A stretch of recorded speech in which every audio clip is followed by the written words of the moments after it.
Michael Molebius.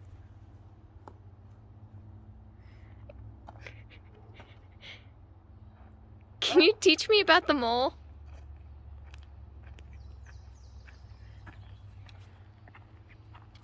Hey guys, Michael Molebius here, back with another science tutorial. Today, we'll learn about my favorite subject, the mole. You see, the mole is a standard unit of measurement used in all of chemistry. You take 1 mole of sodium, you take 1 mole of chlorine, makes 1 mole of sodium chloride. You don't know what that means, but you will. You see, the mole is so great because it's equal to 6.02 times 10 to the 23rd. That is this number followed by 23 zeros.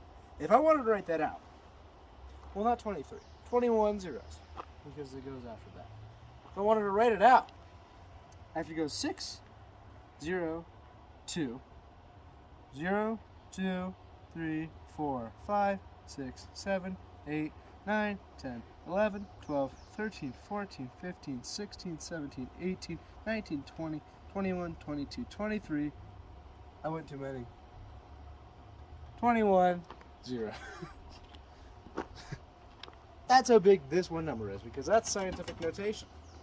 So, in a second, we're going to learn about what this number means, what it does, the history of it, and how we apply it to chemistry today. The mole is also known as Avogadro's constant. Amadeo Avogadro was a brilliant scientist, a weird-looking one, albeit, but a great scientist. He calculated that there were 12 grams of carbon-12 in 1 mole. 1 mole is the standard SI unit we use for the amount of atoms in a mole. It's a little confusing, but you're just going to kind of accept it. The 6.02 times 10 to the 23rd, that is the holy number of chemistry. Hold on. There we go. Oh, yeah. All right. So, after he figured this out, he went to go tell the general chemistry community, and they laughed him out. They said, no, that's dumb and stupid, and you suck. Then he died, and then posthumous, they figured out he was right. That sucks. We're still going to implement it, though. And now they do. Now we have the mole as our basic unit for everything. One part of the mole is the law of definite proportions, and how we can observe that with moles. You see, we have 1 mole of sodium, and we have 1 mole of chlorine. That makes 1 mole of sodium chloride, or as you may call it, table salt. How this works is we have 1 mole of this, and it gets put into 1 mole over here. And we have 1 mole of this, and it gets put into 1 mole over here. Everything stays equal. The Na is here, and the Cl is here. 1 to 1 to 1.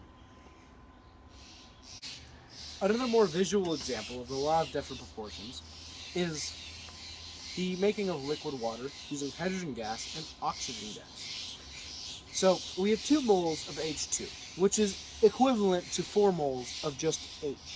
And then we have 1 mole of O2, which is equivalent to 2 moles of just O.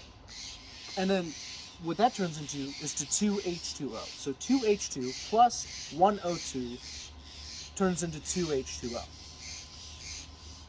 If we count the moles here of individual atoms, we have 4, 2, and then on the other side here, we have 4 and 2. Everything stays the same. This is chemical equation balancing, which you need moles to do. What's up, guys? Michael Molebius here with today's demonstration, which is taking this little thing, filling it with 1 part of hydrogen gas.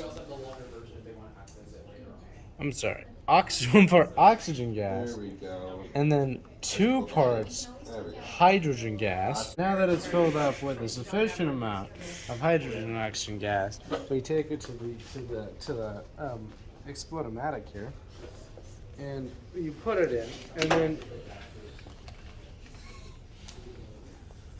oh boy, that was a good one.